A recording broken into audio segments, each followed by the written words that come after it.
இலங்கை முதலீட்டு சபையுடன் world capital centre என்னும் திட்டத்திற்காக 2 மில்லியன் ரூபாய் பெறுமதியான புரிந்துணர்வு ஒப்பந்தம் ஒன்று தயாரிக்கப்பட்டுள்ளதாக டெய்லி மிரர் பத்திரிகை செய்தி வெளியிட்டுள்ளது. உத்தேச திட்டத்திற்கு அமைவாக 625 மீட்டர் உயரமான கட்டடம் ஒன்று நிர்மாணிக்கப்படுவதுடன் அது 117 மாடிகளை கொண்டதாகும்.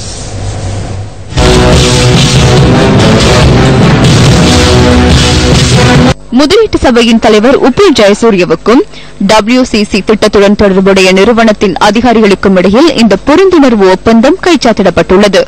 இது வெற்றிகரமாக நிறைவடைந்தால் ஆசியாவின் 3வது உயரமான கட்டிடமாகவும் உலகின் 9வது கட்டிடமாகவும் பதிவாகும். இதற்கு முதலீடு செய்ய ஐக்கிய அரபு ராஜ்யத்தின் அல் அமான் வர்த்தக நிறுவனம் முன்வந்துள்ளது. எனினும் இதன் தலைமை அலுவலகம் கொழும்பு நகரில் ஸ்தாபிக்கப்பட்டுள்ளதாகவே அந்த வர்த்தக நிறுவனத்தின் இணையதளத்தை பரிசோதித்தபோது தெரியவந்துள்ளது. இந்த நிறுவனத்தின் கிளை ஒன்று மாத்திரம் ஐக்கிய அரபு ராஜ்யத்தில் ஸ்தாபிக்கப்பட்டுள்ளதாக அதன் இணையதளம் சான்று பகர்கின்றது. முதலீடு செய்யப்படும் WCC நிறுவனத்தின் இணையதளம் மற்றும் அல் அமான் கூட்டு நிறுவனத்தின் உத்தியோகபூர்வ இணையதளத்துக்கு அமைவாக இந்த 2 நிறுவனங்களினதும் தொலைபேசி இலக்கங்கள் ஒன்றாகும்.